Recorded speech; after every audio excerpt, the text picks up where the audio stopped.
हरिओम। सनातन podcast में आपका हार्दिक स्वागत है। हम ब्रह्मसूत्र की यात्रा को आगे बढ़ाते हैं। आज हम ब्रह्मसूत्र के दूसरे अध्याय अविरोधाध्याय के पहले पाद को समझने का प्रयास करेंगे। इस दिव्य ज्ञान की इस यात्रा में हमारे साथ बने रहें। तो पिछले अध्याय में, जिसका नाम समन्वयाध्याय था, हमने ये स्थापित किया कि सारे वेद, उपनिषद एक ही सत्य की ओर इशारा कर रहे हैं जी। और वो सत्य है ब्रह्म। और ये भी कि ब्रह्म ही इस जगत का कारण है। मतलब सिर्फ बनाने वाला ही नहीं, बल्कि जिस वस्तु से ये जगत बना है वो भी ब्रह्म ही है। बिल्कुल।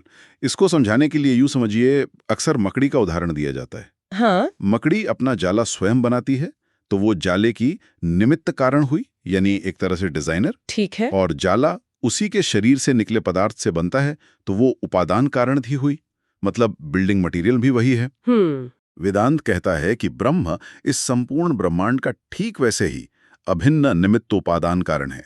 प्रथम अध्याय में ये स्वपक्ष स्थापित किया गया। और अब इस दूसरे अध्याय अविरोधाध्याय में, जैसा कि नाम से ही लग रहा है, हम उन विरोधों की चर्चा करेंगे जो इस सिद्धांत पर उठाए जाते हैं। बिल्कुल। ये एक तरह से जो किला हमने पहले अध्याय में बनाया है, उसकी रक्षा करने जैसा है। और आज हम पहले पाद पर ध्यान देंगे, जहां सबसे बड़े विरोधी पक्ष यानी सांख्य दर्शन की आपत्तियों का उनका निराकरण किया गया है। हाँ, और ये बहुत महत्वपूर्ण है, क्योंकि देखिए, वेदांत दर्शन केवल अपनी बात कहकर चुप नहीं हो जाता। नहीं। वो हर संभावित आपत्ति का सामना करता है और तर्क से उसका समाधान करता है। तो चलिए सबसे पहले और सबसे बड़े विरोधी से ही शुरू करते हैं, महर्षि कपिल का सांख्य दर्शन। जी। ये कोई छोटा मोटा दर्शन तो है नहीं, अत्यंत प्रतिष्ठित है। और ये दर्शन कहता है कि सृष्टि का कारण चेतन ब्रह्म नहीं, बल्कि जड़ प्रधान या प्रकृति है। अब सवाल ये उठता है कि महर्षि कपिल तो एक सिद्ध योगी, एक सर्वज्ञ ऋषि माने जाते हैं। उनके वचन को, उनकी स्मृति को हम ऐसे ही कैसे नकार सकते हैं? ये तो एक बहुत बड़ा संकट है। ये पूर्व पक्ष का सबसे शक्तिशाली तर्क है, आपने सही कहा। वो कहते हैं कि एक तरफ वेद हैं, श्रुति है, और दूसरी तरफ कपिल जैसे आप्त पुरुष यानी सिद्ध ज्ञानी का प्रत्यक्ष अनुभव है। हाँ, उनकी अपनी स्मृति है, उनकी लिखी स्मृति है।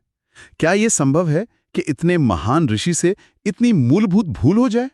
इसलिए उनका तर्क है कि हमें वेदांत के वाक्यों का अर्थ भी सांख्य के अनुसार ही करना चाहिए, ताकि कपिल स्मृति का अपमान ना हो। एक मिनट, ये बात मुझे थोड़ी उलझन में डाल रही है। क्या हम सच में ये कह रहे हैं कि कपिल जैसे महान सिद्ध योगी, जिन्हें सर्वज्ञ माना जाता है, उनसे इतनी बड़ी मौलिक गलती हो गई? ये तो उनका अनादर करने जैसा है। वेदांत कैसे एक ऋषि का सम्मान भी करता है और उनके मूल दर्शन को अस्वीकार भी करता है? बहुत ही सुंदर प्रश्न है। देखिए, ब्रह्मसूत्र का पहला ही सूत्र इसी दुविधा का समाधान करता है। अच्छा। सूत्रकार कहते हैं, स्मृत्य नवकाश दोष प्रसंग इति चैना अन्य स्मृत्य नवकाश दोष प्रसंगात। इसका सरल अर्थ है, यदि आप कहते हैं कि सांख्य स्मृति को न मानने से दोष उत्पन्न होता है, तो हमारा उत्तर है नहीं, क्योंकि ऐसा करने पर अन्य स्मृतियों को न मानने का दोष उत्पन्न हो जाएगा। अच्छा, तो यहाँ रणनीति ये है कि एक अधिकारी विद्वान को दूसरे अधिकारी विद्वान से ही संतुलित किया जा रहा है। बिल्कुल। आप कह रहे हैं कि सिर्फ कपिल मुनि की ही स्मृति नहीं है, और भी तो स्मृतियां हैं। यथार्थ। और कौन सी स्मृतियां? स्वयं मनु महाराज की मनुस्मृति, जिसे धर्मशास्त्रों में सर्वोच्च स्थान प्राप्त है। जी बिल्कुल। मनुस्मृति स्पष्ट रूप से कहती है कि सृष्टि से पूर्व सब कुछ अंधकारमय और अव्यक्त था। तब स्वयंभू भगवान ने अपनी अचिंत्य शक्ति से प्रकट होकर इस जगत की रचना की।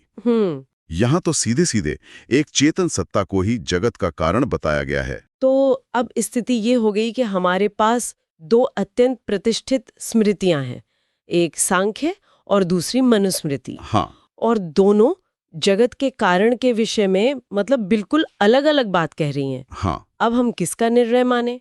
और यही पर वेदांत अपना सबसे बड़ा सिद्धांत स्थापित करता है कि जब स्मृतियों में यानी ऋषियों के व्यक्तिगत ज्ञान और अनुभव में परस्पर विरोध हो, तो निर्णायक कौन होगा? कौन होगा? निर्णायक होगी श्रुति यानी वेद और उपनिषद। अच्छा। क्योंकि श्रुति अपौरुषीय है, वह किसी व्यक्ति की रचना नहीं है, वह शाश्वत ज्ञान है। स्मृतियां श्रुति की व्याख्या करती हैं, उसका अनुसरण करती हैं। वे तभी तक प्रमाण हैं जब तक श्रुति के अनुकूल हैं। जहां श्रुति और श्रुति में सीधा विरोध होगा, वहां श्रुति को ही अंतिम प्रमाण माना जाएगा। तो इसका अर्थ ये हुआ कि वेदांत कपिल मुनि का अनादर नहीं कर रहा। बिल्कुल नहीं। वो बस ये कह रहा है कि उनका वो दार्शनिक अंश जो श्रुति से मेल नहीं खाता वो स्वीकार्य नहीं है। ये तो ज्ञान की मीमांसा का एक बहुत ही सुस्थापित नियम हुआ। बिल्कुल, ये एक सार्वभौमिक नियम है। कालातीत ग्रंथ व्यक्तिगत प्रतिभा से ऊपर है। ठीक है, सांख्य की बात तो समझ में आई, पर योग दर्शन का क्या? योग शास्त्र का तो हम सब बहुत सम्मान करते हैं, अभ्यास करते हैं, और वो भी तो सृष्टि के विषय में सांख्य जैसी ही बात करता है कि प्रधान ही कारण है। यह अगला स्वाभाविक प्रश्न है। इसीलिए दूसरा सूत्र कहता है एतेन योगा प्रत्युक्ता। अच्छा। अर्थात इसी तर्क से योग का भी खंडन समझ लेना चाहिए। यहाँ हमें एक बहुत सूक्ष्म भेद को समझना होगा। जी। वेदांत योग दर्शन की साधना पद्धति का पूर्ण समर्थन करता है। यम, नियम, आसन, प्राणायाम, ध्यान, समाधि, ये जो अष्टांग योग का पूरा विज्ञान है वो चित्त शुद्धि और आत्म साक्षात्कार के लिए अमूल्य है। मतलब हम योग की प्रैक्टिस को तो पूरी तरह से स्वीकार करते हैं, लेकिन उसकी फिलॉसफी या तत्व मीमांसा को नहीं। हाँ, खासकर उस हिस्से को जो वेद से सहमत नहीं है। आपने एकदम सही पकड़ा। जब बात आती है कि जगत का मूल कारण क्या है, तो योग दर्शन का सिद्धांत भी जो सांख्य के समान ही जड़ प्रकृति को कारण मानता है, श्रुति विरुद्ध होने के कारण स्वीकार्य नहीं होता। वेदांत साधना के रूप में योग को अपनाता है, परंतु दार्शनिक सिद्धांत के रूप में ब्रह्म को ही एकमात्र अद्वितीय कारण मानता है। तो पहले दौर में वेदांत ने दूसरे शास्त्रों की चुनौती को बहुत ही व्यवस्थित ढंग से संभाला। जी। अब आता है असली मुकाबला, शुद्ध तर्क का। यहाँ कोई ऋषि मुनि नहीं, कोई किताब नहीं, बस एक सीधा सवाल। आपका मूल सिद्धांत ही सामान्य बुद्धि के विरुद्ध है, आप उसे कैसे सिद्ध करेंगे? हाँ, और ये आपत्ति असल में बहुत गंभीर है। पूर्व पक्षी कहता है कि आप कहते हैं शुद्ध चेतन ज्ञाता ब्रह्म से ये अशुद्ध जड़ गेय जगत उत्पन्न हुआ। ये कैसे संभव है? कारण और कार्य के गुणधर्म में जमीन आसमान का फर्क है। बिल्कुल। लोक में तो हम देखते हैं कि मिट्टी से बना घड़ा मिट्टी के गुणों वाला ही होता है, सोने से बने आभूषण सोने के गुणों वाले होते हैं। कारण और कार्य समानधर्मी होते हैं। चेतन से जड़ कैसे बन सकता है? बिल्कुल, ये तो कॉमन सेंस की बात लगती है। कुम्हार जो कि चेतन है, वो मिट्टी जो कि जड़ है उससे घड़ा बनाता है। हाँ, लेकिन कुम्हार घड़े का उपादान कारण यानी मटीरियल नहीं बनता, वो तो निमित्त कारण है। वेदांत तो ब्रह्म को दोनों कहता है। ये तार्किक रूप से कैसे संभव है? इस आपत्ति को विलक्षणत्व का दोष कहते हैं, और सूत्रकार इसका बहुत सीधा और शक्तिशाली उत्तर देते हैं। क्या? सूत्र है दृश्यते तु, जिसका अर्थ है परंतु ऐसा देखा तो जाता है। वे कहते हैं कि आपका ये नियम कि कारण और कार्य के गुण हमेशा एक जैसे होने चाहिए, ये नियम सार्वभौमिक नहीं है, ये टूटता है। कहाँ टूटता है? क्या हमारे अनुभव में ऐसा कोई उदाहरण है? हाँ, बिल्कुल है। सूत्रकार कहते हैं कि चेतन मनुष्य के शरीर को ही देख लो। अच्छा। इसी चेतन शरीर से अचेतन केश और नख उत्पन्न होते हैं। यहाँ कारण मनुष्य चेतन है और कार्य केश नख अचेतन है। ये तो सही है। इसी तरह सूत्रकार एक और तत्कालीन उदाहरण देते थे कि गोबर जैसी अचेतन वस्तु से बिच्छू जैसे चेतन जीव उत्पन्न हो जाते हैं। एक मिनट, ये गोबर और बिच्छू वाला उदाहरण आज के विज्ञान के हिसाब से तो सही नहीं बैठता। सही। इससे तो सुनने वाले के मन में शंका पैदा हो सकती है। आपका संदेह उचित है, और यही हमें दृष्टांत का उद्देश्य समझना है। जी। सूत्रकार का उद्देश्य यहाँ जीव विज्ञान पढ़ाना नहीं है। वो बस विरोधी के उस कट्टर नियम को तोड़ना चाहते हैं जो कहता है कि ऐसा हो ही नहीं सकता। अच्छा। दृष्टांत का प्रयोजन केवल संभावना को सिद्ध करना है, प्रक्रिया को समझाना नहीं। आज के युग में हम शायद डीएनए का उदाहरण ले सकते हैं। हाँ, ये बेहतर है। कैसे सूचना का एक कोड जो अपने आप में जड़ है, एक पूरे चेतन मनुष्य के शरीर की रचना का आधार बन जाता है। तो मुद्दा यह है कि कारण और कार्य में अत्यंत भिन्न गुण हो सकते हैं, ये असंभव नहीं है।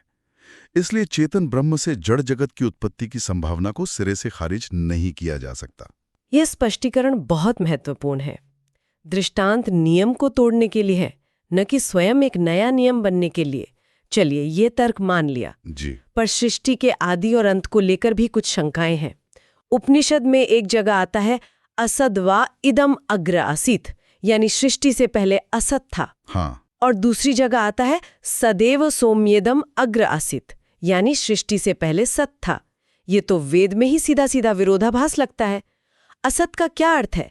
क्या जगत शून्य से, अभाव से पैदा हुआ? ये एक बहुत बड़ी भ्रांति है जिसे सूत्रकार दूर करते हैं। वे स्पष्ट करते हैं कि यहाँ असत का अर्थ शून्य या अस्तित्व का पूर्ण अभाव नहीं है। तो फिर क्या है? नाम और रूप प्रकट नहीं हुआ है। अच्छा। जैसे हम कहते हैं कि घड़ा बनने से पहले मिट्टी में घड़ा नहीं था, तो इसका मतलब ये नहीं कि घड़े का अस्तित्व शून्य था, बल्कि ये कि वो अव्यक्त रूप में था। उसी तरह सृष्टि से पूर्व ये जगत अपने कारण ब्रह्म में बीज रूप में, अव्यक्त रूप में विद्यमान रहता है, नाम और रूप में प्रकट नहीं होता। उसी अव्यक्त अवस्था को लाक्षणिक रूप से असत कह दिया जाता है। बहुत सुंदर व्याख्या। ये तो पहेली सुलझ गई। अब इसका उल्टा सोचते हैं। प्रलय के समय क्या होता है? जब ये सारा संसार अपनी सारी अशुद्धियों, दुखों और विकारों के साथ अपने कारण ब्रह्म में वापस लीन होता है, तो क्या ब्रह्म भी उन दोषों से युक्त अशुद्ध नहीं हो जाता? जैसे अगर गंदा पानी साफ पानी में मिल जाए तो सारा पानी गंदा हो जाता है। ये भी एक बहुत ही व्यवहारिक प्रश्न है और इसका समाधान भी सूत्रकार दृष्टांत से ही देते हैं। अच्छा। वे कहते हैं कि ऐसा मानना असंगत है। जब सोने से बने अलग अलग आभूषणों को गलाकर वापस सोना बना दिया जाता है, तो सोना उन आभूषणों के अलग अलग आकार, नाम या दोषों को धारण नहीं कर लेता, वो शुद्ध सोना ही रहता है। सही बात है। या जब एक मिट्टी का घड़ा टूटकर वापस मिट्टी में मिल जाता है, तो मिट्टी घड़े के खोखलेपन के गुण को धारण नहीं कर लेती, वो शुद्ध मिट्टी ही रहती है। अर्थात कार्य अपने कारण में लीन होते समय अपने विशेष गुणों को खो देता है, परंतु कारण पर कार्य के गुणों का कोई प्रभाव नहीं पड़ता। बिल्कुल ठीक इसी प्रकार जब ये नाम रूपात्मक जगत प्रलय काल में अपने कारण ब्रह्म में विलीन होता है, तो ये अपने विशेष गुणों को खो देता है। ब्रह्म पर इसका कोई प्रभाव नहीं पड़ता। इसे समझने का एक और तरीका है जादूगर। एक जादूगर अपनी माया से कई तरह के भ्रम पैदा करता है, हाथी, घोड़े, महल, पर वो स्वयं उन भ्रमों से अप्रभावित रहता है। हाँ, वो तो जानता है कि ये सच नहीं है। वो जानता है कि यह सब उसी की शक्ति का खेल है, वो इन सब से परे है। ये दृष्टांत समझने में बहुत सहायक है, पर मैं अगर विरोधी की तरफ से सोचूं तो कह सकती हूँ कि आपका कोई भी दृष्टांत पूरी तरह से सटीक नहीं है। लोक में ऐसा कोई उदाहरण नहीं मिलता जहां निमित्त और उपादान कारण एक ही हो, वो पूर्णतः चेतन भी हो, अपने से बिल्कुल अलग जड़ कार्य भी बनाए और अंत में कार्य के लीन होने पर खुद पर कोई असर भी न होने दे। ये तो एक अद्वितीय स्थिति है जिसका कोई लौकिक प्रमाण नहीं। और आप बिल्कुल सही हैं। पूर्व पक्षी यही अंतिम तर्क देता है। तो इसका क्या उत्तर है? और इसका उत्तर ये है कि ब्रह्म और जगत का संबंध अलौकिक है, अचिंत्य है। उसे पूरी तरह से लौकिक दृष्टांतों की सीमा में नहीं बांधा जा सकता।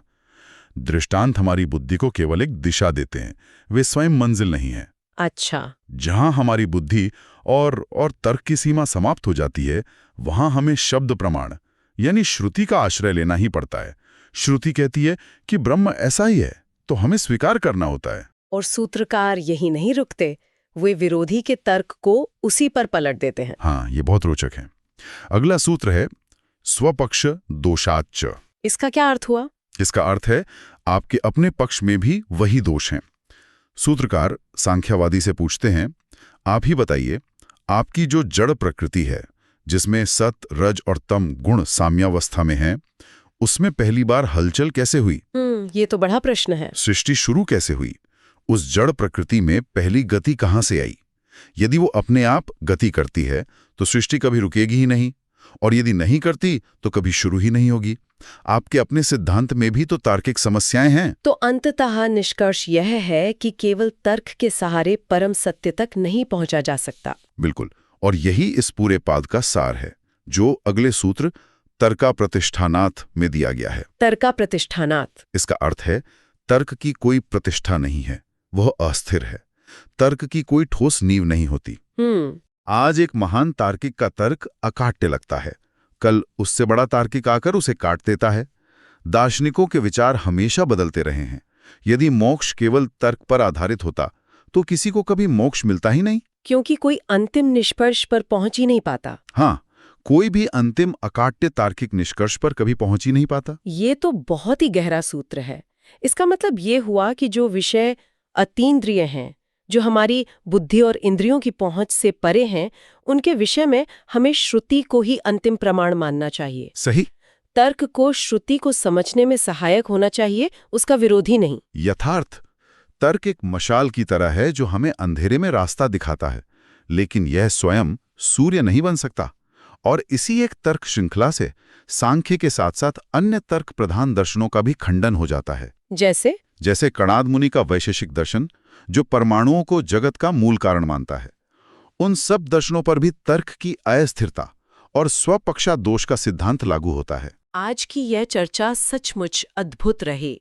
हमने देखा कि ब्रह्म सूत्र किस प्रकार बड़े ही कुशलता से वेदांत के सिद्धांत की रक्षा करता है, आपत्तियों को हठपूर्वक नकार कर नहीं, बल्कि उनके साथ एक तार्किक संवाद स्थापित करके जी, उनके तर्कों की सीमाओं को दिखाकर और अंत में श्रुति के सर्वोच्च प्रमाण पर लौटकर। सार यही है कि श्रुति और युक्ति यानी शास्त्र और तर्क में सामंजस्य होना चाहिए।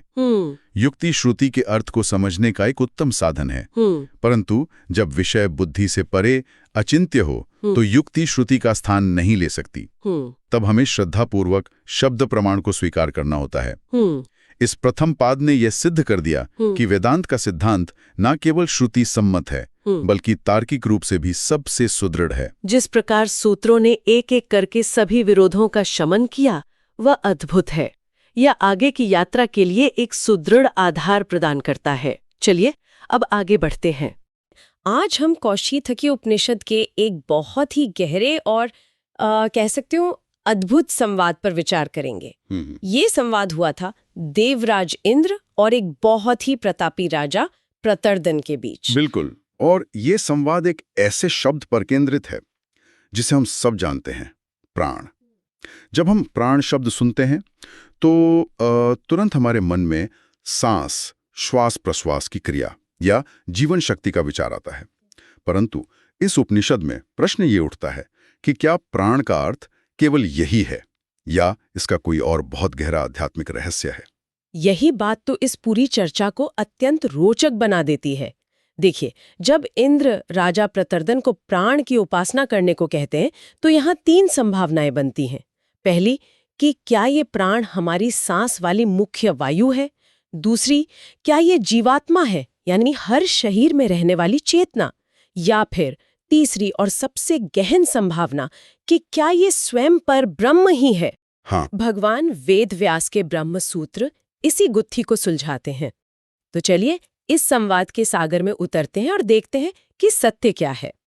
तो कथा का आरंभ कुछ इस प्रकार होता है कि राजा प्रतर्दन अपने शौर्य, पराक्रम और यज्ञ अनुष्ठान के बल पर इंद्रलोक पहुंचते हैं। देवराज इंद्र उनके तप और धर्मनिष्ठा से इतने प्रसन्न होते हैं कि वे कहते हैं, हे प्रतर्दन, मैं तुमसे बहुत प्रसन्न हूं, तुम मुझसे कोई भी वरदान मांग लो। हाँ, और कोई भी सामान्य व्यक्ति होता तो क्या मांगता? शायद लंबी आयु, विशाल साम्राज्य या अपार धन संपत्ति।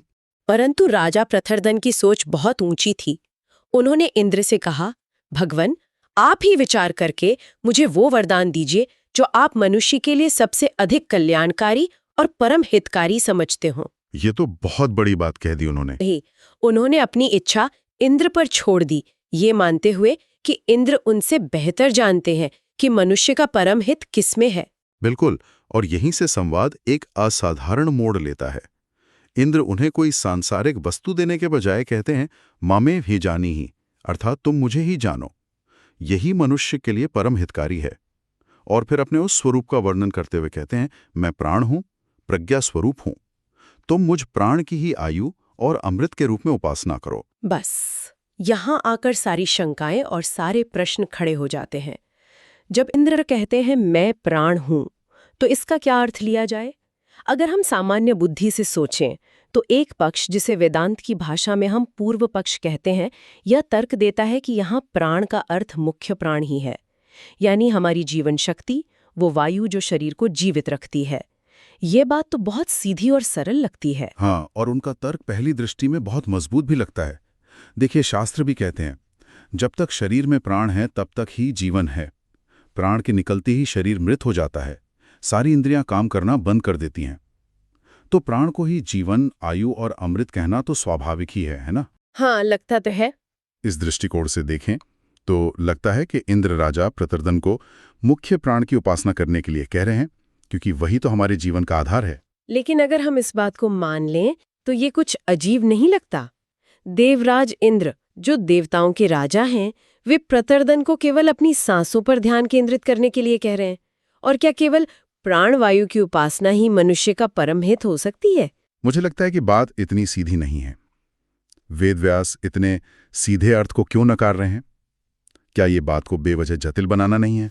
आपका संदेह बिल्कुल सही है। यदि अर्थ इतना ही सरल होता तो भगवान वेदव्यास को इस पर सूत्र लिखने की आवश्यकता ही नहीं पड़ती। यहीं पर उनका सूत्र आता है जो इस पूरे प्रकरण की कुंजी है, प्राणस तथानुगमात्। प्राणस तथानुगमात्, ये सूत्र सुनने में थोड़ा जटिल है। इसका असली मतलब क्या है, जरा आसान शब्दों में बताइए। खासकर ये अनुगम शब्द, इसका क्या भाव है? बहुत अच्छा प्रश्न है। अनुगम शब्द का अर्थ है संदर्भ के अनुसार चलना। सूत्र कहता है यहाँ प्राण शब्द का अर्थ ब्रह्म ही है, क्योंकि पूरे प्रकरण के संदर्भ को देखने से ऐसा ही समझा जाता है। अनुगम का भाव यह है कि हमें किसी एक वाक्य को अलग से उठाकर उसका अर्थ नहीं करना चाहिए। जैसे किसी फिल्म का असली मतलब समझने के लिए हमें सिर्फ एक सीन नहीं बल्कि पूरी फिल्म शुरू से अंत तक देखनी पड़ती है, तभी निर्देशक का उद्देश्य समझ आता है। वैसे ही हमें इस पूरे संवाद के प्रवाह को समझना होगा। अच्छा, तो ये बात है, हमें टुकड़ों में नहीं बल्कि पूरी तस्वीर को एक साथ देखना होगा। तो चलिए इसी दृष्टि से देखते हैं। यदि हम पूरे संदर्भ पर ध्यान दें तो हमें ऐसे कौन से संकेत या सुराग मिलते हैं जिनसे ये सिद्ध हो कि यहाँ प्राण का अर्थ केवल हवा नहीं बल्कि परब्रह्म है? अनेक प्रबल संकेत हैं। सबसे पहला और सबसे मजबूत सुराग तो राजा प्रतर्दन के प्रश्न में ही छिपा है। उन्होंने क्या मांगा था? मनुष्य के लिए जो परम हितकारी हो। अब हमें गंभीरता से विचार करना होगा कि मनुष्य के लिए परम हित है क्या? क्या 100-200 साल की लंबी आयु परम हित है? नहीं, क्योंकि वो भी एक दिन समाप्त होगी। क्या धन दौलत राज्यपाट परम हित हैं? नहीं, क्योंकि वो तो चिंता और दुख भी साथ लाते हैं, और स्थायी तो बिल्कुल नहीं है। सही बात है। हमारे शास्त्र तो एकमत से कहते हैं कि मनुष्य का परम हित, परम पुरुषार्थ मोक्ष है। जन्म मृत्यु के इस चक्र से हमेशा के लिए मुक्त हो जाना। और मोक्ष तो केवल ब्रह्म ज्ञान से ही संभव है, किसी और वस्तु या शक्ति की उपासना से नहीं। जैसा श्रुति कहती है, तमेव विदित्वा अति मृत्युमेति नान्य पंथा विद्यते अयनाय। बिल्कुल। अर्थात केवल उसे, मतलब ब्रह्म को जानकर ही मृत्यु को पार किया जा सकता है। इसके अतिरिक्त और कोई दूसरा मार्ग नहीं है। आपने बिल्कुल सार पकड़ लिया। तो यदि इंद्र प्रतर्दन को परम हितकारी वरदान दे रहे थे तो उन्हें ब्रह्म ज्ञान ही देना था। केवल प्राणवायु की उपासना से क्षणिक जीवन बढ़ सकता है, शायद कुछ सिद्धियां भी मिल जाएं, परंतु मनुष्य का परम हित यानी मोक्ष तो संभव नहीं है। इसलिए इंद्र का ये कहना कि तुम मुझे जानो, ये परम हितकारी वरदान तभी हो सकता है जब मैं का अर्थ इंद्र का शरीर या उनका पद नहीं बल्कि उनके भीतर स्थित ब्रह्म तत्व हो। ये तो बहुत ही गहरा बिंदु है। जब इंद्र ने कहा तुम मुझे ही जानो, तो क्या राजा प्रतर्दन चौंक नहीं गए होंगे? उन्हें क्या लगा होगा कि इंद्र अपने अहंकार में ये कह रहे हैं? संभव है कि क्षण भर के लिए उन्हें ऐसा लगा हो, परंतु ये ऋषियों की परंपरा रही है। जब कोई ऋषि आत्म साक्षात्कार कर लेता है तो वह अपने मैं को इस शरीर तक सीमित नहीं रखता, बल्कि उस परम चेतना से जोड़ लेता है जो सब में है। जैसा वामदेव ऋषि ने कहा था, अहम मनुर्भवम सूर्यश्च, मैं ही मनु हुआ और सूर्य भी। अच्छा, यह अहंकार नहीं बल्कि उस परम सत्य की घोषणा है कि सबके भीतर एक ही आत्मा है जो ब्रह्म स्वरूप है। इंद्र यहाँ एक माध्यम है जो अपने आत्म स्वरूप यानी ब्रह्म की ओर संकेत कर रहे हैं। अरे वाह! तो प्राण शब्द यहाँ एक तरह का कोडवर्ड है। सतह पर इसका मतलब कुछ और है और गहराई में कुछ और। ये तो पहला सुराग हुआ। क्या कोई और भी संकेत है? हाँ, बिल्कुल है। दूसरा महत्वपूर्ण संकेत देखिए। संवाद में आगे चलकर उस प्राण के गुणों का वर्णन आता है जिसकी उपासना करने को कहा गया है। उसे प्रज्ञात्मन कहा गया है, जिसका अर्थ है चेतना स्वरूप या ज्ञान स्वरूप। उसे आनंद, अजर मतलब जो कभी बूढ़ा ना हो, और अमृत जो कभी मरता नहीं कहा गया है। एक मिनट रुकिए। ये गुण तो किसी भी तरह से जड़ प्राणवायु के नहीं हो सकते। प्राणवायु तो अचेतन है, उसमें स्वयं की कोई चेतना या ज्ञान नहीं होता। वो तो एक भौतिक तत्व है। सही। चेतना, आनंद, अजरता और अमरता, ये सब तो सच्चिदानंद स्वरूप परब्रह्म के ही लक्षण हैं। ये तो एक बहुत बड़ा विरोधाभास है। यथार्थ में प्राण वायु शरीर की रक्षा कर सकती है, शरीर के यंत्र को चला सकती है, पर वह चेतना शून्य है, जबकि उपनिषद का प्राण स्वयं चेतना स्वरूप बताया गया है। संवाद में आगे यह भी कहा गया है कि यही प्राण शरीर को उठाकर चलाता है, यही वाणी को बुलवाता है, यही आंखों से दिखवाता है। वह शरीर और इंद्रियों का संचालक और स्वामी है। कोई जड़ वस्तु चेतन इंद्रियों की स्वामी कैसे हो सकती है? इसका मतलब ये हुआ कि जो प्राण यहाँ वर्णित है वो केवल सांस लेने छोड़ने की क्रिया नहीं, बल्कि वो चैतन्य शक्ति है जो सांस को भी चलाती है, मन को भी चलाती है और बुद्धि को भी प्रकाशित करती है। इसे ऐसे सोच सकते हैं कि पंखा, लाइट, एसी ये सब अलग अलग दिखते हैं, लेकिन इन सबको चलाने वाली शक्ति एक ही है, बिजली। उपनिषद के अनुसार शरीर और इंद्रियां पंखे, लाइट की तरह है और प्राण यानी ब्रह्म वो बिजली है। बहुत सुंदर उदाहरण दिया आपने। यह बिल्कुल सटीक है। वह प्राण केवल ऊर्जा नहीं बल्कि चेतन ऊर्जा है, और ऐसी चेतन सत्ता तो ब्रह्म के अतिरिक्त कोई और नहीं हो सकती। ठीक है, सिद्ध हुआ कि प्राण का अर्थ वायु नहीं है, लेकिन हमने शुरू में एक और संभावना पर बात की थी, जीवात्मा यानी इंडिविजुअल सोल। आत्मा भी तो चेतन है और शरीर को चलाती है, तो क्या ये संभव है कि इंद्र जीवात्मा की उपासना करने के लिए कह रहे हों? ये एक बहुत ही तर्कसंगत प्रश्न है और इस पर विचार करना आवश्यक है। कुछ लोग ये भी तर्क दे सकते हैं कि यहाँ प्राण का अर्थ जीवात्मा है, क्योंकि आत्मा ही शरीर में रहती है, उसे चेतन रखती है और इंद्रियों की स्वामी भी प्रतीत होती है। लेकिन यदि हम अनुगम के सिद्धांत पर चलते रहें और संवाद को अंत तक देखें, तो यह संभावना भी खारिज हो जाती है। वो कैसे? ऐसे कौन से संकेत हैं जो जीवात्मा की संभावना को भी नकार देते हैं? प्रकरण के अंत में उस प्राण के लिए कुछ ऐसी उपाधियों का प्रयोग हुआ है जो किसी एक जीवात्मा पर लागू नहीं हो सकती। उसे सर्वेश्वरः सर्वस्याधिपति कहा गया है, अर्थात वह सबका ईश्वर और सबका अधिपति है। अब आप सोचिए, क्या एक जीवात्मा जो अपने कर्मों के बंधन में बंधी है, जो एक शरीर से दूसरे शरीर में जाती है, वह सबकी ईश्वर हो सकती है? नहीं, बिल्कुल नहीं। जीवात्मा तो अपने शरीर का भी पूरी तरह स्वामी नहीं है। वो तो संसार का और सबका स्वामी कैसे हो सकता है? ये उपाधि तो केवल परब्रह्म को ही दी जा सकती है। बिल्कुल। इसके अतिरिक्त यह भी कहा गया है कि यह प्राण ही जगत का कल्याण और अकल्याण करने वाला है। ये भी किसी एक जीव की शक्ति से परे की बात है। ये सारे संकेत, जिन्हें वेदांत की भाषा में लिंग कहते हैं, स्पष्ट रूप से प्राण शब्द को ब्रह्म की ओर ही इंगित करते हैं, न कि प्राणवायु या जीवात्मा की ओर। तो इस पूरी चर्चा का सार ये निकलता है कि उपनिषदों में ऋषियों ने शब्दों का प्रयोग उनके सामान्य लौकिक अर्थों से कहीं अधिक गहरे और आध्यात्मिक अर्थों में किया है। यहाँ प्राण केवल श्वास नहीं, बल्कि वो परम सत्ता है जो समस्त जीवन और चेतना का मूल स्रोत है। सत्य है। ये उपासना प्राण की नहीं, बल्कि प्राणस्य प्राणः, यानी प्राण के भी प्राण, उस ब्रह्म की उपासना है। इंद्र का उपदेश प्रतर्दन को उसी परम सत्य का ज्ञान कराना था जो सभी के भीतर आत्मा के रूप में और इस ब्रह्मांड में ब्रह्म के रूप में विद्यमान है। शब्दों के सामान्य अर्थ पर अटक जाने से श्रुति का वास्तविक मर्म खो जाता है। हाँ, यह संवाद इस बात का अद्भुत उदाहरण है कि कैसे एक जानी पहचानी चीज जैसे हमारी सांस का सहारा लेकर उपनिषद हमें उस परम सत्य तक ले जाते हैं जिसे जाना नहीं जा सकता। इस गहन विश्लेषण से ये स्पष्ट हो जाता है कि ब्रह्म सूत्र हमें केवल निष्कर्ष नहीं देते, बल्कि श्रुति के वाक्यों की सही व्याख्या करने की एक पूरी दृष्टि, एक पूरी पद्धति प्रदान करते हैं। वे हमें सिखाते हैं कि कैसे पूर्व और अपर प्रसंगों को जोड़कर, वाक्यों के आरंभ और अंत को देखकर और वक्ता एवं श्रोता के उद्देश्य को समझकर वास्तविक तात्पर्य तक पहुंचा जाए। हाँ, वे हमें सतह से गहराई में ले जाते हैं। चलिए आगे बढ़ते हैं। ठीक है, अब हम आगे चलते हैं ब्रह्म सूत्र के गहन सागर में, जहां प्रत्येक सूत्र एक तरंग के समान है जो हमें परम सत्य के और निकट ले जाता है। एक मौलिक प्रश्न उठता है, यह जगत जिसे हम अपनी इंद्रियों से अनुभव करते हैं और स्वयं हम जो इस जगत के भोक्ता हैं, हमारा वास्तविक स्वरूप क्या है? क्या यह सब वैसा ही है जैसा प्रतीत होता है, या इस दृश्यमान जगत के परे भी कोई सत्ता है? वेदांत दर्शन की ये यात्रा इसी आत्मजिज्ञासा से आरंभ होती है। बिल्कुल। और ये कोई कोरी बौद्धिक कसरत नहीं है, ये तो जीवन की सबसे बड़ी पहेली को सुलझाने का प्रयास है। आचार्य शंकर अपने भाष्य में किसी और विषय पर जाने से पहले सीधे उस मूल समस्या पर प्रहार करते हैं, जिसके कारण हम सत्य को देख ही नहीं पाते, जानते हुए भी अनजान बने रहते हैं।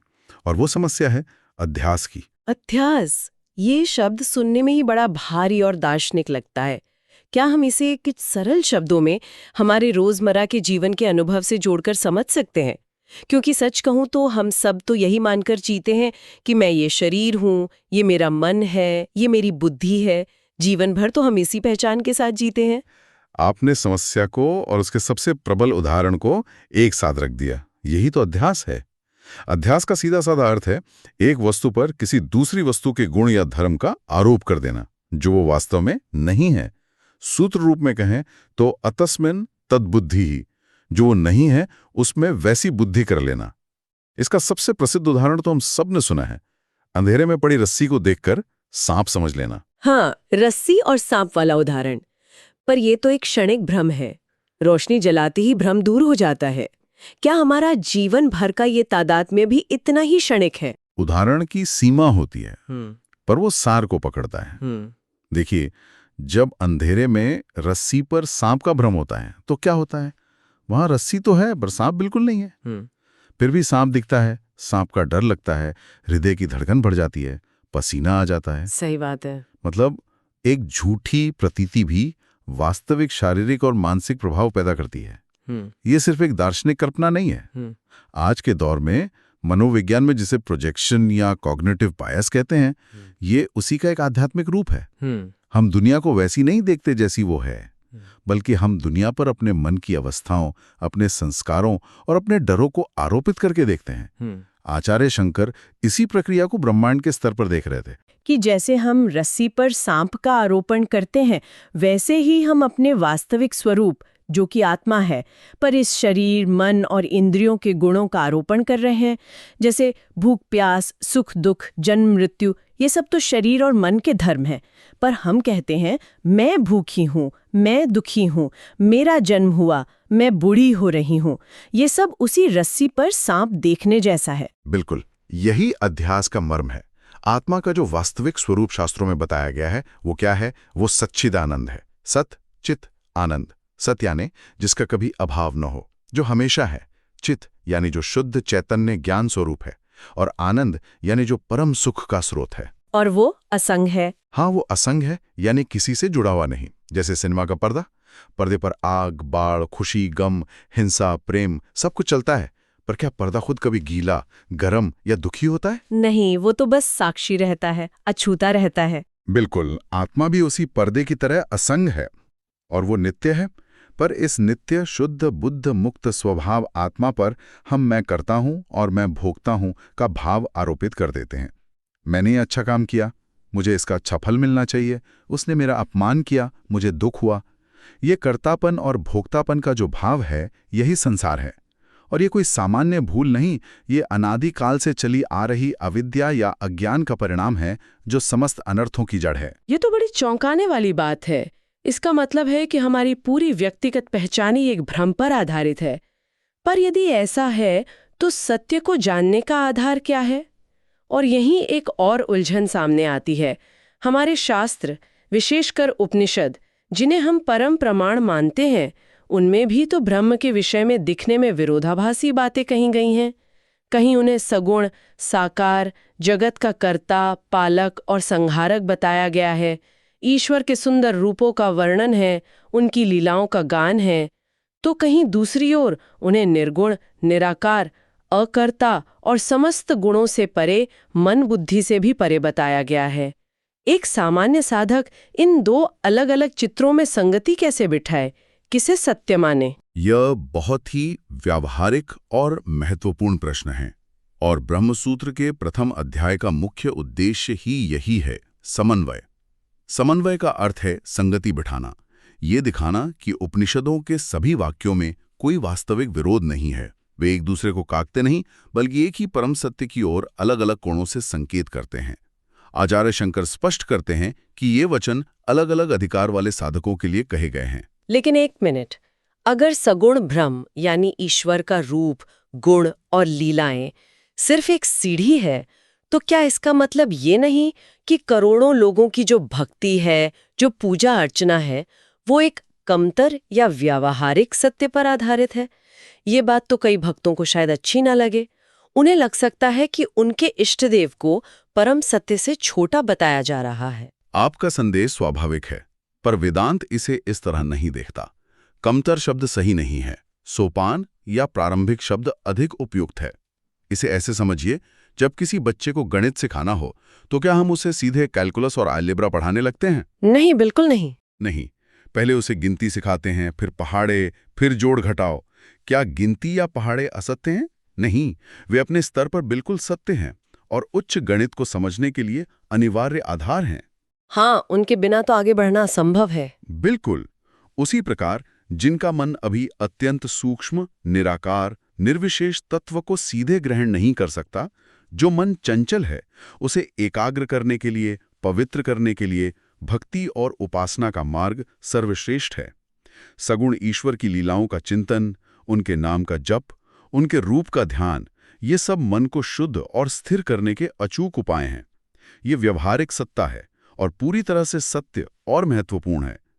परंतु जब चित्त शुद्ध और एकाग्र हो जाता है, तब वो उस परम सत्य को जानने का अधिकारी बनता है, जो इन सभी नामों और रूपों का भी आधार है। अच्छा। वह परमार्थिक सत्य तो निर्गुण, निराकार, नित्य शुद्ध, बुद्ध, मुक्त स्वभाव ब्रह्म ही है। सारे उपनिषद वाक्यों का महातात्पर्य उसी अद्वितीय तत्व में है। तो सगुण और निर्गुण दो ईश्वर नहीं है, बल्कि एक ही सत्य के दो दृष्टिकोण हैं, एक उपासना के लिए, दूसरा ज्ञान के लिए। यह स्पष्ट हुआ। तो ये अधिकार भेद की बात है, सत्य के स्तरों की बात है। अब यदि वो पारमार्थिक सत्य एक ही है, अद्वैत ब्रह्म, तो फिर मैं कौन हूं? ये जो जीव है, जो स्वयं को इस शरीर मन के भीतर अनुभव करता है, जो सुख दुख भोगता है, उसका उस पर ब्रह्म के साथ क्या संबंध है? अब हम वेदांत के हृदय तक पहुंच रहे हैं। इसी परम रहस्य का उद्घाटन उपनिषदों के महावाक्य करते हैं। जैसे छांदोग्य उपनिषद का महावाक्य तत्वमसि, हाँ। वह तुम हो। हाँ। अद्वैत वेदांत का सार यही है कि जीव और ब्रह्म में तात्विक रूप से यानी असलियत में कोई भेद नहीं है। जीवो ब्रह्मैव नापरः, जीव ब्रह्म ही है और कुछ नहीं। जो चैतन्य समग्र ब्रह्मांड में सूर्य, चंद्र, तारों को प्रकाशित कर रहा है, वही चैतन्य इस शरीर मन रूपी यंत्र के भीतर भी मैं हूं इस भाव से साक्षी रूप में स्थित है। दोनों एक ही हैं। परंतु अनुभव में तो ये एकता बिल्कुल नहीं दिखती। अनुभव में तो जमीन आसमान का फर्क है। ब्रह्म को सर्वज्ञ, सर्वशक्तिमान, नित्य मुक्त कहा गया है और जीव तो अल्पज्ञ है, अल्प शक्ति वाला है और बंधनों में जकड़ा हुआ प्रतीत होता है। ये एकता कैसे संभव है? एक सम्राट और एक भिक्षुक एक कैसे हो सकते हैं? इतिहास में छिपा है, बस यहाँ उसे उपाधि के नजरिए से देखा जाता है। उपाधि यानी एक सीमित करने वाली वस्तु जो किसी चीज के वास्तविक स्वरूप को ढक देती है। इसका सबसे सुंदर उदाहरण है महाकाश और घटाकाश का। घटाकाश? हाँ, आकाश तो एक ही है, अनंत और सर्वव्यापी, पर जब वो एक घड़े के भीतर होता है तो उसे हम घटाकाश यानी घड़े का आकाश कहने लगते हैं। अब ये घटाकाश सीमित प्रतीत होता है, उसका आकार घड़े जैसा लगता है, उसे कहीं भी ले जाया जा सकता है। क्या आकाश सच में छोटा हो गया? नहीं, बिल्कुल नहीं। नहीं, ये सारा छोटापन, ये सारा बंधन केवल घड़े की उपाधि के कारण प्रतीत हो रहा है। और हमारा शरीर, मन, बुद्धि, ये सब उसी घड़े के समान है। यथार्थ में एक ही ब्रह्म चैतन्य जब शरीर, मन, बुद्धि रूपी उपाधियों से घिर जाता है तो जीव कहलाता है और स्वयं को उन्हीं उपाधियों के गुण धर्म वाला अनुभव करने लगता है। वह खुद को सीमित, दुखी, अपूर्ण और जन्म मरण वाला मानने लगता है। अब सोचिए, जब घड़ा फूट जाता है तो क्या होता है? क्या घटाकाश को महाकाश तक की यात्रा करनी पड़ती है? क्या वह महाकाश में विलीन होता है? नहीं, वो तो हमेशा से महाकाश ही था। बिल्कुल, वो तो सदा से महाकाशी था, बस घड़े के भ्रम ने उसे अलग और सीमित दिखा रखा था। घड़े के टूटते ही यह बोध हो जाता है कि मैं तो सदा से महाकाश ही था। वैसे ही तत्व ज्ञान के द्वारा जब इन शरीर, मन, बुद्धि रूपी उपाधियों का निरसन होता है, जब यह बोध होता है कि मैं ये उपाधियां नहीं हूं, मैं तो इनका साक्षी मात्र हूं, तब जीव अपने ब्रह्म स्वरूप का साक्षात्कार कर लेता है। वह कुछ बनता नहीं, केवल यह जानता है कि वो वास्तव में क्या है। रुकिए, ये तो पूरी सोच ही बदल देने वाली बात है। इसका अर्थ है कि हम सब पहले से ही मुक्त हैं, हम सब पहले से ही पूर्ण हैं। बस हमें एक तरह की आध्यात्मिक भूलने की बीमारी हो गई है। हम उस सम्राट की तरह है जो सपना देख रहा है कि वो भिक्षुक है और अपने सपने के दुख में रो रहा है। आपने बिल्कुल सही पकड़ा। यही वेदांत का सबसे क्रांतिकारी और आशावादी संदेश है। मोक्ष कोई प्राप्त करने वाली वस्तु या पहुंचने वाला स्थान नहीं है। तर्क ये है कि यदि मोक्ष को कर्म द्वारा, साधना द्वारा या पुण्य द्वारा प्राप्त किया जाएगा, तो गणित का सीधा नियम है कि जो भी वस्तु उत्पन्न होती है या प्राप्त की जाती है, उसका नाश भी अवश्य होता है। हाँ, कर्म का फल तो अनित्य होता है। बिल्कुल। अगर मोक्ष भी कर्म का फल है, तो वो भी अनित्य होगा। ऐसा अनित्य मोक्ष परम पुरुषार्थ कैसे हो सकता है? इसीलिए वेदांत कहता है, मोक्ष आपका नित्य सिद्ध स्वरूप है। आप स्वभाव से ही मुक्त हैं। बंधन तो केवल एक भ्रम है, एक गलत धारणा है। तो फिर ये सारी साधना, ये ज्ञान चर्चा, गुरु की आवश्यकता, शास्त्रों का अध्ययन, ये सब किस लिए है? अगर हम पहले से ही मुक्त है तो? ये सब उस भ्रम को मिटाने के लिए है, उस अज्ञान को हटाने के लिए है। मोक्ष केवल अज्ञान की निवृत्ति का नाम है। उस भ्रम के नाश का नाम है कि मैं ये शरीर हूं, मैं करता हूं, मैं भोगता हूं। इसका एक बहुत सुंदर दृष्टांत दिया जाता है। मान लीजिए किसी व्यक्ति ने गले में एक बहुमूल्य हार पहना हुआ है और वो भूल जाता है। अब वो उसे सर्वत्र, घर में, बाहर, सब जगह खोजता फिरता है। दुखी और व्याकुल होता है।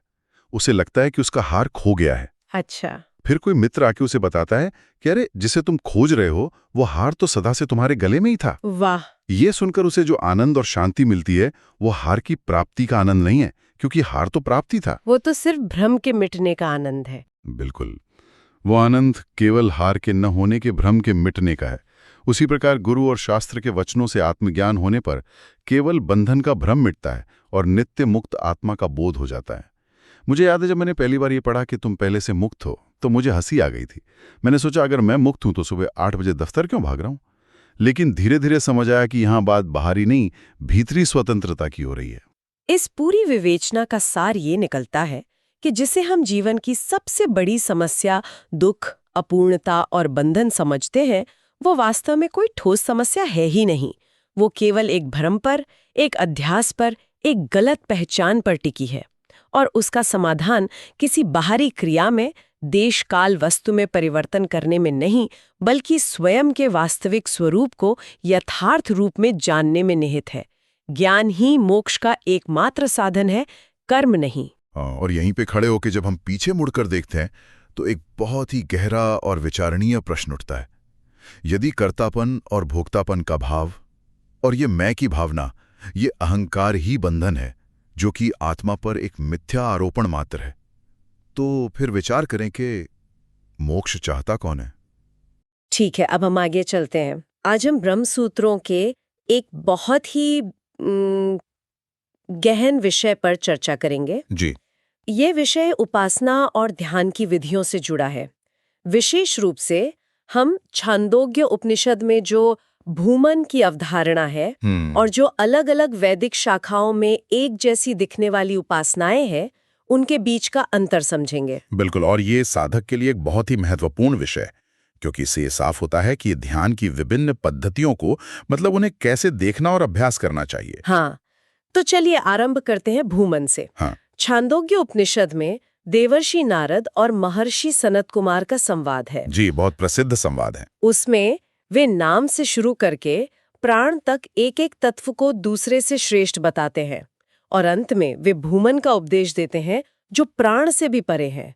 तो ये भूमन वास्तव में है क्या और इसे प्राण से भी श्रेष्ठ क्यों कहा गया है? आपका प्रश्न बहुत गूढ़ है। देखिए, भूमन का अर्थ है विशाल, असीम या अनंत। जी। ये ब्रह्म का ही वाचक है। अच्छा। सनत कुमार इसकी परिभाषा बहुत ही अद्भुत ढंग से देते हैं। वे कहते हैं, यत्र नान्यत पश्यति, नान्यत श्रुणति, नान्यत विजानति, स भूमन। अर्थात जहां व्यक्ति न कुछ और देखता है, न कुछ और सुनता है और न ही कुछ और जानता है, वही भूमन है। मतलब ये तो पूर्ण अद्वैत की अवस्था हो गई। बिल्कुल, यही अद्वैत अवस्था है। और वो आगे कहते हैं कि इसके विपरीत जो कुछ भी है वो अल्प है, मतलब परिमित है, और जो परिमित है वो नश्वर है। भूमन ही अमृत स्वरूप है, अविनाशी है। तो ये तो साफ है कि भूमन ही परब्रह्म है। हाँ, अच्छा, सूत्र में एक बड़ी रोचक उपमा दी गई है, कृतुवज्जायस्त्वम, जिसका अर्थ बताया गया है यज्ञ के समान श्रेष्ठता। जी, अब ये यज्ञ की उपमा यहाँ क्यों दी गई, इसका क्या अभिप्राय है? ये भूमन के सिद्धांत को समझने में हमारी कैसे सहायता करती है? ये उपमा ही इस सिद्धांत का मर्म है। देखिए, वैदिक कर्मकांड में एक प्रधान यज्ञ होता है, जैसे मान लीजिए ज्योतिष्टोम। हाँ। और उस प्रधान यज्ञ के कई छोटे छोटे अंगभूत कर्म होते हैं। अब नियम यह है कि जब कोई उस प्रधान यज्ञ का अनुष्ठान करता है तो उसे उन अंगभूत कर्मों का फल वो अपने आप ही मिल जाता है। अच्छा। हाँ, उनके लिए अलग से अनुष्ठान करने की कोई जरूरत नहीं होती। ठीक उसी प्रकार भूमन यानी कि ब्रह्म की उपासना प्रधान यज्ञ है। और नाम से लेकर प्राण तक की उपासना है उसके अंग? बिल्कुल सही पकड़ा आपने। तो इसका मतलब ये हुआ कि जो साधक भूमन रूपी ब्रह्म का ध्यान कर रहा है, उसे प्राण या दूसरे छोटे तत्वों की उपासना से मिलने वाले फल अपने आप ही मिल जाते हैं। जी हाँ, बिल्कुल सही। उसे इन उपासनाओं को अलग से करने की कोई भी आवश्यकता नहीं है। कोई भी आवश्यकता नहीं है। ब्रह्म की उपासना में सभी उपासनाओं का समावेश हो जाता है। सूत्र आगे कहता भी है, तथा च दर्श्यति। मतलब श्रुति भी यही दर्शाती है। एक श्रुति वचन है कि ब्रह्म को जानने वाला सभी कामनाओं को एक साथ प्राप्त कर लेता है। अच्छा। इसका तात्पर्य यही है कि परमेश्वर की उपासना का फल सर्वव्यापी है और इसमें सभी आंशिक फलों का अंतर्भाव हो जाता है। इसलिए भूमन विद्या के प्रसंग में जो नाम आदि की उपासनाएं हैं, उन्हें भूमन की उपासना से अलग नहीं मानना चाहिए। वे उसी की अंग हैं। ये तो बहुत ही सुंदर ढंग से स्पष्ट हो गया, लेकिन इससे एक और प्रश्न उठता है मेरे मन। पूछिए। कई बार ऐसा होता है कि अलग अलग उपनिषदों में या वेदों की विभिन्न शाखाओं में एक ही विषय पर उपासना का वर्णन मिलता है, जैसे प्राण विद्या या दहर विद्या। हाँ, ये बहुत होता है। तो क्या इन सभी को एक ही उपासना मानना चाहिए या वे अलग अलग हैं? इसका निर्णय कैसे हो? इसी संचय का निवारण अगला सूत्र करता है, नाना शब्दादि भेदात। नाना शब्दादि भेदात में इसका अर्थ है शब्द आदि के भेद के कारण उपासनाएं भिन्न होती हैं। तात्पर्य यह है कि यद्यपि उपासना का विषय जैसे कि प्राण एक ही हो, पर यदि विभिन्न शाखाओं में उनके वर्णन में भिन्नता है तो उन्हें अलग अलग उपासना ही माना जाएगा। शब्दादि के भेद से आपका क्या तात्पर्य है? मतलब किन किन भेदों के आधार पर ये निर्णय लिया जाता है? कृपया इसे कुछ उदाहरणों से स्पष्ट करें तो अच्छा रहेगा। जरूर। शब्दादि भेद का मतलब है नाम में भेद, गुणों में भेद, प्रकरण में भेद और उपासना के स्वरूप में भेद। ठीक है। उदाहरण के लिए छांदोग्य और तैत्रीय उपनिषद दोनों में दहर विद्या का वर्णन है, यानी हृदय के भीतर के आकाश की उपासना। जी। पर दोनों में उस आकाश के जिन गुणों का ध्यान करने को कहा गया है वे भिन्न हैं। अच्छा। हाँ, इसलिए ये दो अलग अलग उपासनाएं हैं। इसी प्रकार छांदोग्य और बृहदारण्यक उपनिषद में उद्गीत विद्या का वर्णन है, पर उपासना के स्वरूप में ही भेद है। एक में मुख में स्थित प्राण को उद्गीत मानकर उपासना करने को कहा है, तो दूसरे में नासिका में स्थित प्राण को। अरे, मतलब स्वरूप ही भिन्न हो गया। हाँ, स्वरूप भिन्न होने के कारण ये उपासनाएं भी भिन्न हैं। तो क्या कोई ऐसा भी उदाहरण है जहां उपासना को एक ही माना गया हो, भले ही वह अलग अलग ग्रंथों में क्यों न वर्णित हो? हाँ, अवश्य। इसका सबसे अच्छा उदाहरण है पंचाग्नि विद्या। पंचाग्नि विद्या। जी, छांदोग्य और बृहदारण्यक दोनों में इसका वर्णन है। पर कमाल की बात यह है कि उपास्य वस्तु, विद्या का नाम और वर्णन की प्रक्रिया लगभग पूरी तरह से समान है। अच्छा। इस वजह से इसे एक ही विद्या माना जाता है। इसी तरह विभिन्न शाखाओं में जो प्राण संवाद का वर्णन है वो भी एक ही है, क्योंकि उसका स्वरूप और कथा वस्तु समान है। तो निर्णय का आधार यही है, यदि स्वरूप में भेद है तो विद्या भिन्न है, और यदि स्वरूप में कोई भेद नहीं है तो विद्या एक है। तो आज की चर्चा का सार ये है कि एक ही उपदेश के अंतर्गत जो श्रेष्ठ तत्व है जैसे भूमन, वो अपने से निचले तत्वों को जैसे प्राण को समाहित कर लेता है। जी बिल्कुल। पर जब हम विभिन्न ग्रंथों में वर्णित उपासनाओं की तुलना करते हैं तो हमें उनके स्वरूप, गुण और प्रकरण के भेद को बहुत ध्यान से देखना होता है। सही। और यही भेद यह निर्धारित करता है कि वे उपासनाएं एक हैं या अनेक हैं। ये तो साधक को अपनी साधना के मार्ग में अद्भुत स्पष्टता प्रदान करता है। आपने बिल्कुल सही निष्कर्ष निकाला है। ब्रह्मसूत्र हमें केवल दर्शन ही नहीं सिखाते, अपितु श्रुतियों के विशाल ज्ञान को व्यवस्थित करने और साधना के पथ पर उसे लागू करने की एक वैज्ञानिक विधि भी प्रदान करते हैं। ये सब विचार करने के बाद एक बात मन में आ रही है कि यदि सभी उपासनाओं का अंतिम लक्ष्य एक ही ब्रह्म है, तो इन विभिन्न रूपों और गुणों पर ध्यान केंद्रित करने का वास्तविक प्रयोजन क्या है? क्या ये केवल साधक की अलग अलग प्रवृत्तियों और क्षमताओं के लिए है, या इसका कोई और गहरा आध्यात्मिक रहस्य है जिस पर हमें मनन करना चाहिए? ये बहुत ही गहन प्रश्न है और इस पर विचार करना ही साधना का अगला चरण है। तो हमें आशा है कि आपको हमारी आज की चर्चा पसंद आई होगी। सनातन धर्म से संबंधित ऐसी ही और चर्चाओं के लिए हमारे चैनल को अवश्य सदस्यता लें। धन्यवाद। जय श्री राम।